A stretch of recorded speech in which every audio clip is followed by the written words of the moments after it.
Welcome to PR Like a Boss, the podcast where we uncover the secrets to winning hearts and headlines with creative, cutting-edge PR strategies.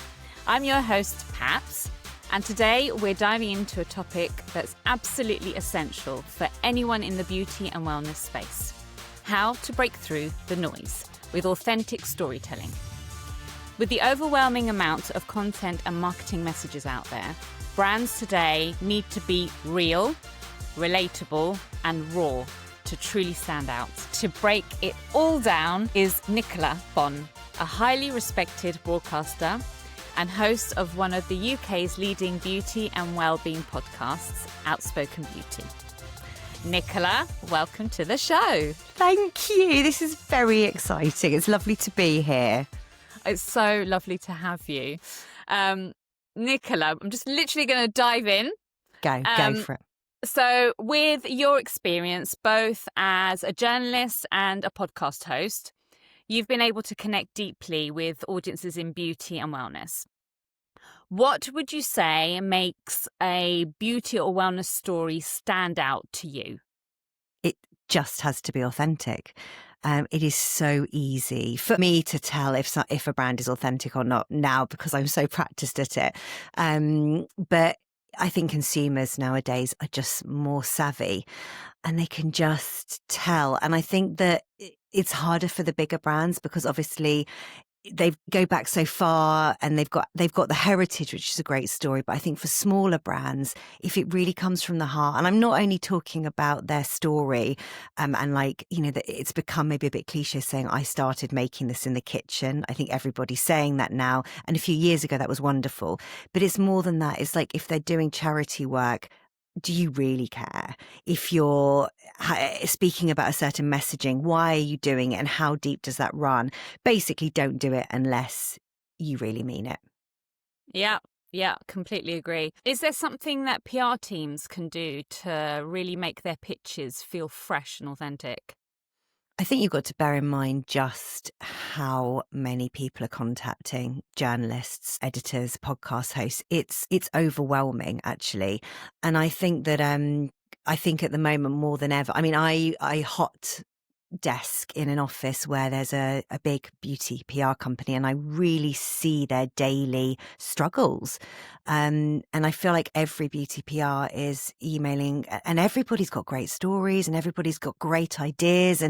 But it's even just cutting through the noise of getting the email read. So I think it's about relationship building. I think it's about going back to the old school of actually like, a lot of journalists will say PRs aren't their friends. They get it. It's a bit of a weird relationship. Now, I'm quite innocent and quite loyal. And I'd say I have made friends, genuine friends with a lot of PRs. And whilst as a journalist, I'm never going to, in inverted commas, do a favour because I owe my audience and consumers more than that. I can't just say something's good because it's a favour. When you build a relationship and you build trust with a PR in person, then you're more likely to read the email or welcome the product or think about it a bit more because it's just human nature. And I would say that would probably go for everyone. I think anyone who denies that is lying. If you know the person and you've got the relationship, the trust, the authenticity with the PR, you are, I think, going to give the product's more of a chance.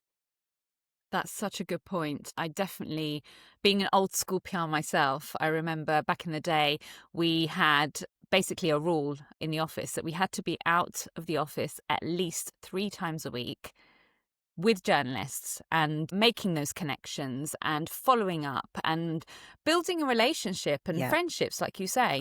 Yeah. And I've had some very interesting experiences. I've seen both sides of PR. You know, there are PRs who are so good at what they do, and it's being able. I think being a PR is incredibly difficult. Actually, you've got to work on so many levels. You've got to be able to have an interest in people, find their passion point. You've got to get to know them in a personal way without it seeming fake or forced. And then you somehow got to get across your passion for your products again in an authentic way. And I personally can very much see through it if a PR doesn't actually like the product they're talking about. Oh, completely. And I really feel like every PR needs to just work with products they love. I've been for lunches with PRs and they just, going through the motions. Mm. And you feel like they don't want to be there and it's quite uncomfortable. And also, if they've got nothing in common with you, that can be difficult too. Patz, we've met a number of times and there's a commonality there, and it just sparks an interest and the relationship grows from there. Oh, definitely. As I said, we're humans. Yeah. And there's nothing worse than small talk at a restaurant table. I mean, yeah, small talk I get small talk and it's always there at the beginning, but it's when you can go deep and really, it's a bit like hosting a podcast, Yeah. When you're doing a podcast episode, you feel the buzz and the thrill when you connect with someone. It's the same in PR. Yeah. So you're known for your discerning approach to content on your podcast. Not every pitch makes the cut, of course. Can you share a bit about how you decide which stories or brands make it on your podcast? I know we spoke about it in terms of those relationships, but is there anything more that you look out for when deciding who to go with? I want a captivating guest. I mean, first and foremost, somebody who's going to be wonderful, somebody who isn't just going to come on my podcast and wax lyrical about their products. I want to know what's happened to them in their life. I want to know the ups, the downs, the highs, the lows, because that's what my audience love. They want humanity. It's not a sales pitch. Going on a podcast is never a sales pitch. And I've not published podcasts where it has been. And when I work commercially with a brand, it's still never just a sales pitch. Because it doesn't work. It doesn't work in the space. When people listen to a podcast, it's like having a friend. People use podcasts in weird and wonderful ways. It's unlike anything else they consume. And that is the most important thing. So if a founder, I'll often meet with a founder first before they come on the podcast. And if I feel they've got nothing to give more than chatting through their products, then they're not going to make the cut. Fair enough. Yeah. And also obviously a great brand story, but an authentically great brand story that's going to fascinate my audience is also obviously a big, big plus. And also there's always that decision to make when a brand comes to me and says, will you do a podcast with this brand? Is this going to be a commercial episode because they really want to push product? Is this just going to be the story of someone fascinating and maybe a bit more high profile? Or is this going to be a mixture? Is this going to be a story and maybe we'll have a little sponsored section where we'll just do the product big up so we know where we stand? And so there's always that decision to make as well. Absolutely. And I think it's also, having that transparency for your listeners as well. 100%. Yeah, so 100%. Important. Because I don't, they trust me and it's a very trusting space, Outspoken Beauty, and I don't want to let them down ever. And that's very, very important to me. Very important. No, I completely get that. I mean, look, authenticity can be tricky in an industry known for its polished aesthetics, and especially with a bigger brand, it has their perfect beauty standards attached to them, right? So what's your take on how brands can stay authentic without just riding a trend wave? Yeah.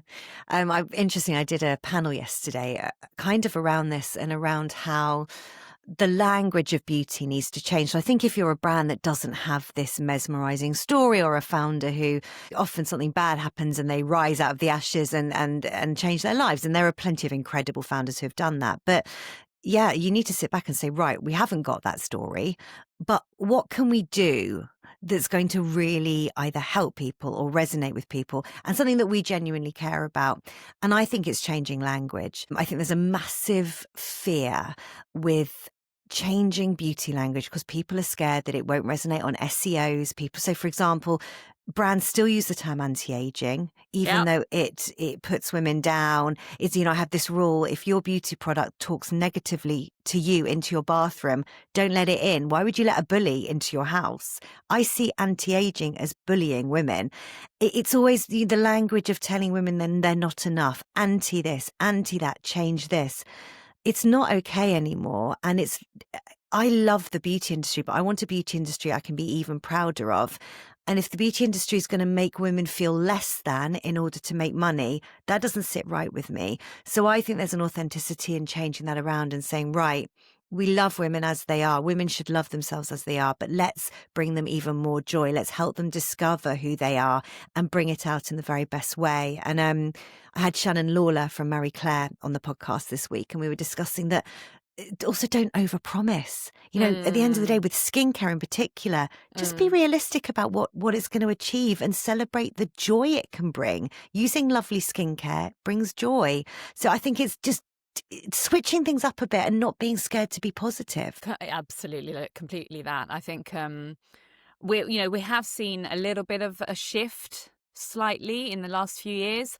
Yeah. Yes, but it's not enough.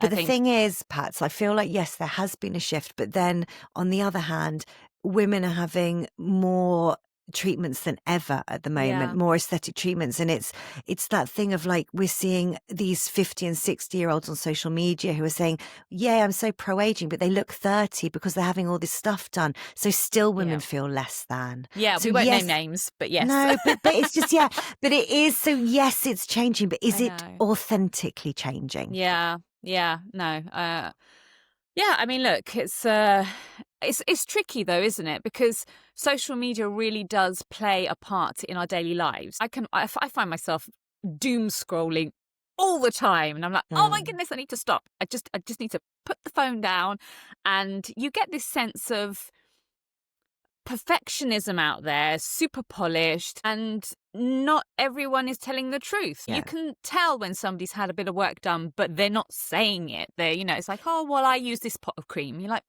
really? Yeah, and again, I think so. I sometimes go and do talks in schools, and I'll get a picture of a very filtered celebrity, and then I found some amazing pictures of Beyonce and some other really well-known women, and you can really see the actual texture of their skin. And year 8's all gasp in shot, but you're like, this is reality. But you're right. This is normal. It is normal, but it's when your brain is being told every single day that this is what the world looks like.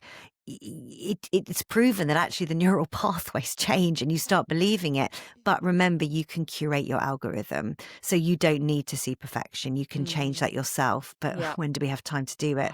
But that's the problem, though. It's a self-perpetuating cycle, because we see that and then the beauty brands think, well, that's what women want. So they feed them what they want, and there's no escape because people are too scared to lose money.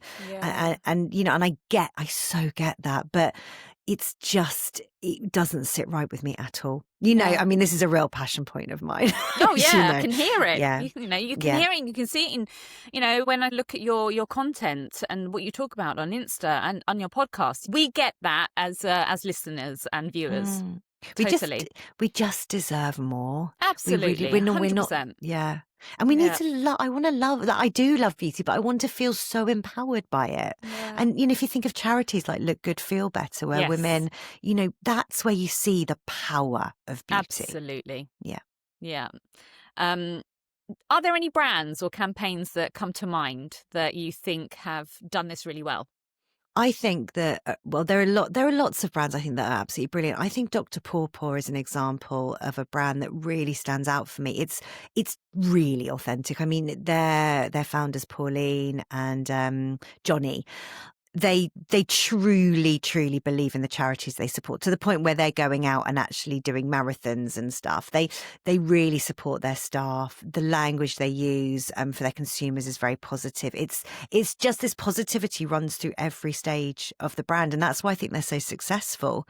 It just is what they say it is, and there's no airs and graces, there's no false promises. It's just lovely, affordable, happy giving product. It is. I do like that brand. I really do. It's lovely. Yeah, but there are oh my God, there are loads. But there are so many wonderful brands out there that are just, and there are heritage brands that I love, and I get frustrated for them because I think, come on, like, you've got all these iconic products. Like, why are you going mad on newness when you've got icons that will resonate with the younger TikTok audience who think they've reinvented the wheel? If if you make them think they've discovered this icon, then it all starts again. I think I get frustrated for beauty brands that they're always chasing, like, oh my God, we need to, as you said before, we need to react to the trends. We need to bring out this and this and this. Well, maybe you can actually fit in the products you've had for 20 years and make them the trend. If you're following trends, you're chasing your tail. But it's a double-edged sword though, isn't it? Because sometimes when it comes from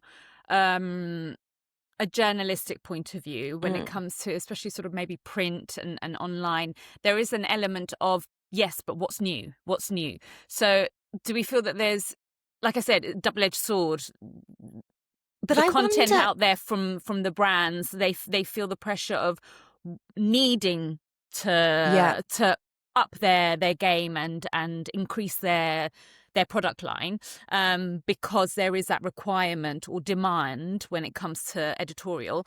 Or do you think, maybe there should be more of a balance? Well, I think that's down to journalists as well. I think there should be more of a balance. And I think actually journalists should also be open to a brand saying, look, there's this trend. We know you're writing about it, but actually we've got this incredible product from years ago and it really does fit in. And wouldn't it be interesting to say, hang on, they've been doing this for years? Or I think that if we're talking sustainability, I think everybody should be doing that. Everybody should be saying we don't always need to be doing more. And it puts immense pressure on brands. I really think it does. Sometimes they just need to slow down and just say, okay, let's take stock. What have we got? What stories can we tell with our armory of products that are really good, rather than just bringing out stuff for me, it's quite sad when you've got a brand that is so excellent, but then other products start coming out and they don't quite add up to the excellence of the icons that stand before them. And I feel like it kind of dilutes the brand sometimes. Yeah. Good point. Really good point. But I will say, when new exciting ingredients come in that aren't just trends, so PHAs, for example, have been around for a while, but, they are so magnificent. And maybe if you can update an icon as well, that could be quite interesting. But... Yeah. I mean, look, a brand that really comes to mind is the Estee Lauder Advanced Night Repair. It's been there forever. Mean, yeah. How long has it been out there for? And the reformulations, and they just get it right with that particular product, and totally. It's an iconic one. Yeah, absolutely. I mean, that is a perfect example. And also, it doesn't promise you the world. Exactly. It just is a really lovely product that makes your skin healthy and hydrated. Absolutely. I mean, what more could you want? Yeah. Okay, so it's time to play Truth or Tweak. Yes. I'm going to throw out a few common beauty PR phrases, and I want you to tell us whether you think they're a true expression of a brand's authenticity, so truth, or if they're just trying to keep up with the latest trends. Okay, so that would be the tweak. Sound good? Sounds brilliant. Okay, here we go. Clean beauty for a healthier you. Tweak. I can't. The words clean beauty do not sit well with me. No? Why? No. Why is that? Because are they saying other beauty's dirty? If you speak to a cosmetic scientist and you look at the incredibly strong rules around safety, it's just it's crazy. The whole thing is crazy to me. It's part of the greenwashing, isn't it? Really, it is greenwashing, and it scares consumers meaninglessly. It does. Yeah. Another one. How about transform your skin overnight? Tweak. The problem is though that some brands do make some products do make your skin look different in the morning because they might give it lots of hydration. But I think transform is quite a powerful word, too powerful. So I'd say tweak. Okay. Next up, skincare as self-care. Truth. I know it's a trend, but actually I think it's a really important one. And I'm a big mental health advocate, and a lot of people get for some people, the only time in their day when they truly connect with their bodies and their minds is when they cleanse or rub a lovely oil into their skin. So I actually believe in it. I don't think it's just a trend. So truth. Me too. I love my little ritual in the evening. It's a ritual for me. And lastly, age-defying innovation. I mean, you know what I'm going to say. I know what you're going to say. I can't even, a tweak. It's just... Can't even tackle that one. If we're going to defy age, we're going to die. It's like, we're not going to age, let's just die. It's ridiculous. We're all going to age and nothing's going to defy it. And there's no harm in it. So I'd like to age, thank you. Yeah. It's a privilege. It's an Aging absolute is privilege. a privilege. And I really wish we could. Yeah, I was at this panel yesterday. What's her name? This very famous model was on it, and she's really embracing her wrinkles. And she was just like, I really love my wrinkles. And imagine if everybody really was proud of their wrinkles, how things would change. Well, It'd they be tell amazing. a story, don't they? They really do. Yeah. They're Yeah. you know, your wrinkles in themselves, they tell a story. Yeah, absolutely. Oh, Nicola, I've loved having you on the show. Thank you for sharing your expertise and for helping us see the beauty world with a little more clarity and authenticity. Where can listeners find you and tune in to your podcast? I'm kind of everywhere.